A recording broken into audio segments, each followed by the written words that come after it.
Ladies and gentlemen, welcome to the Bullpen.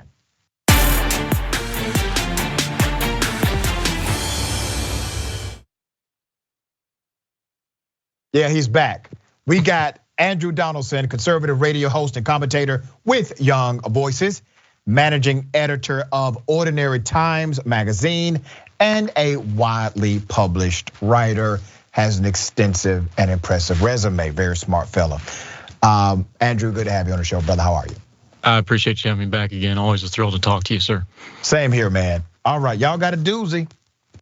We're gonna talk about the mixed messaging inside of the Republican Party as it relates to vaccinations.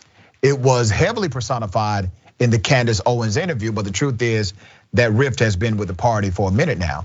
And if we got time, we're gonna get into the potential indictment of Donald Trump as it relates to voter election tampering in the state of Georgia. I don't want to presume what you know, believe about those items, my dear brother, so I will give you an opportunity to express your sentiment and respond. Well, let's start with the vaccine stuff. Donald Trump came out and said something good.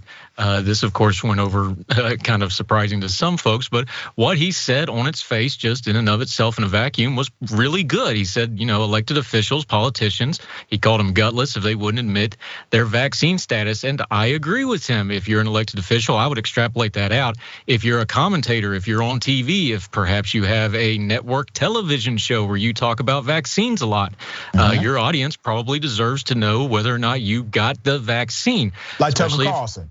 Well, I'm just saying, if you sit in a multi-million-dollar contract. No, brother, call him out. I can't. Like Tucker I don't Carlson. even. Honestly, on my website, we don't even use his name. I think he's such a bad faith actor. It's like nailing Jello to the wall. I don't care for the individual at all. I don't even like acknowledging him if I can help it. But here's the thing. He sits in the office in a multi-million-dollar company, billion-dollar company probably. You have restrictions in those companies. You have contracts, multi-million-dollar contracts. You should be upfront with your vaccine issues, whether you got it or not, especially if you're going to tear it down and do conspiracy theories and this thing. So on this one point, I think Donald Trump said something absolutely correct. Politicians should tell us exactly why or why not, and they should be upfront why or why not, because it would cut through a lot of these noise, because we have a lot of them that kind of want to play both ways. They want to kind of play footsies with the folks that are the anti-vax crowds and the conspiratorial crowds without actually going all the way there and hurting themselves. That's not fair. We should call them out on that. And for this one thing, I'm agreeing with what he said. Andrew, I agree with much of what you've said, but I'm going to push back on a couple of points. Sure. The narrative right now, the conflict in the narrative actually started with Donald Trump himself. And he's trying desperately to disassociate himself with the conflict he created while he was president of the United States. And that conflict was, as you know, he came out while the vaccinations were being created and some were being approved. He came out with the conspiracy theorist. And he said everything from using bleach to putting a UV light inside of your body in order to eradicate COVID-19. And his surrogates, who were really just yes men, right? They were like, oh, yeah, we're looking into that, Mr. President, we really are. But what he did in that moment is he not only aligned his political narrative to the extreme conspiracy theorists of the party, it took a life of its own, and now you have the natural realization of it. Well, of course they're anti-vax because they assumed he was anti-vax. And then he started to do some things that showed, no, he's taking the vaccination, but he refuses to take the vaccination and actually take a photo of taking the vaccination. Like, so he's still playing both sides himself. Would you not agree? I think that's mostly all fair. There's two things with Donald Trump here. One is, and I talked about this when I wrote about it this morning, in praising what he said, in the vacuum of what he said. This is also very self-serving because it's very convenient for him because he gets to talk about the good part, that he was president when the vaccines rolled out, and we know how that works. You're in the chair, you get the credit no matter whether you had a lot to do with it or not. So he gets to focus on the good part without the bad part, which is his horrific history of the messaging. There's another part to this too that I think we need to talk about because it fits into his history. As much as he loves sympathetic devotion, as much as he likes people praising him, he also has a habit of cutting those people down publicly from time to time. I don't think we can discount that with the Candace Owens interview. I think he likes to be contrarian. I think he likes putting people in their place sometimes. There may be a wide element of that too, and this is just a good issue to do it because he knows which way the wind's blowing. I wouldn't discount that part of this also. Yeah, and let me read some of the stats, because when you look at Republican politics in general, Donald Trump is more in sync with the average Republican as it relates to the vaccine. So Gallup poll released their study, and it showed that 56% of Republicans have already been vaccinated. 68% of right-leaning independents already been vaccinated. Naturally, 92% of Democrats have been vaccinated, okay? So he's with the majority of his party as far as the people, right? But here's the reality. The anti-vax crew, they're loud. They've never been the majority. Like, his strength, that 30%, maybe 28%, it vacillates, has never been the majority. But that 28 to 30% of hardcore Trump supporters, they have been able to be so loud and so effective at stopping the majority sentiment of the Republican Party and making them basically become their surrogates, for lack of a better word, of their worst instinct in the political narrative. Look at this, brother.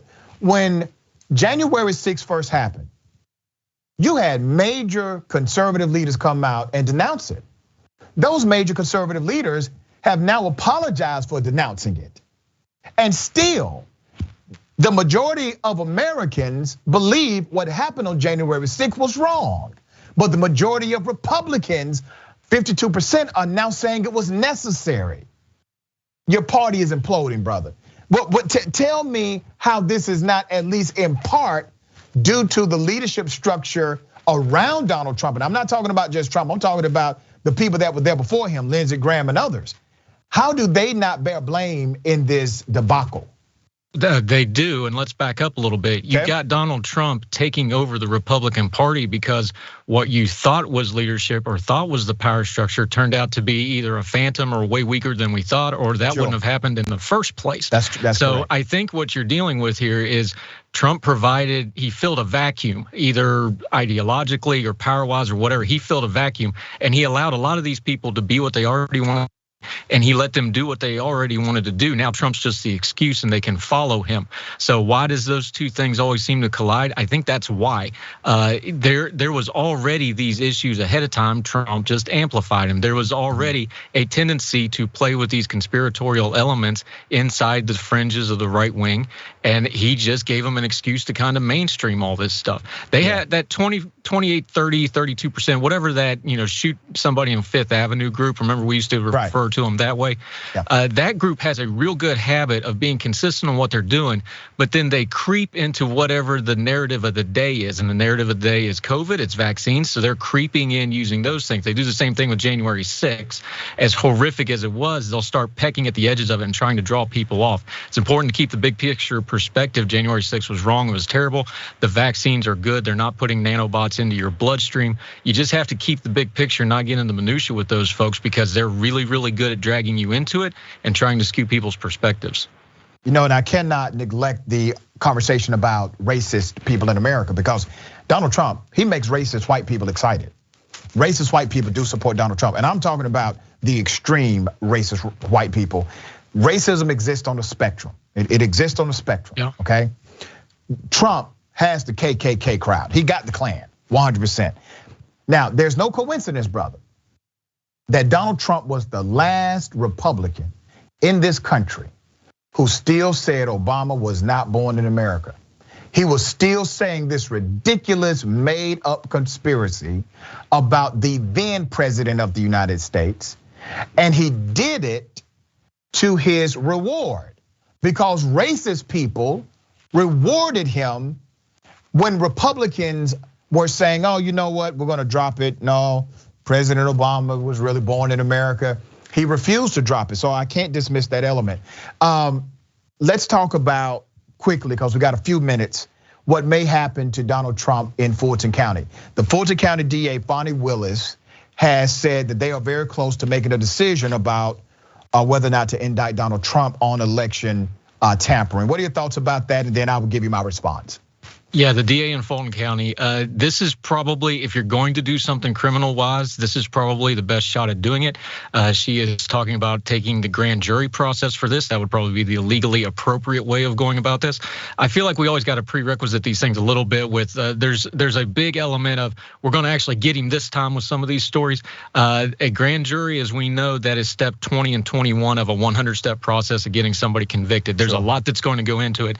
And the kind of case they're going to have to bring, whether it's solicitation of a crime, there's a long list of ways they could try to approach this.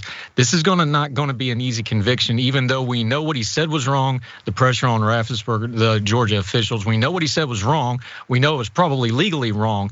Getting a conviction, because these kind of criminal trials, they all hinge on intent and mindset. So even though he blatantly said it, getting a conviction beyond reasonable doubt is going to be difficult. But if you're going to do it, this DA, I think she has the right choice. She's keeping her head down. She's going through the grand jury process. That's probably going to be the appropriate way to try to address this legally.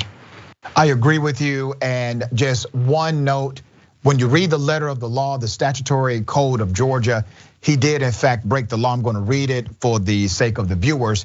Georgia Code Title 21 Elections, subsection 21-2-604 says a person commits the offense of criminal solicitation to commit election fraud in the first degree when, with intent that another person, in this case Raffensperger, that another person engage in conduct constituting a felony under this article, he or she solicits, requests, commands, or otherwise attempts to cause the other person to engage in such conduct. For the longest, the main narrative has been no, he was just asking questions. He just made a request. He just said, hey, I need to find this many votes. Well, according to the law, a request constitutes a felony violation when you make that request to a government official. There's another part of the law that specifically applies to a government official making the request to a government official. There's another rendition of the law. So you have multiple statutory violations here, and we shall see if a grand jury sees it the way I see it. Brother, always good to have you on the program, man. Tell people how they can follow you and check you out.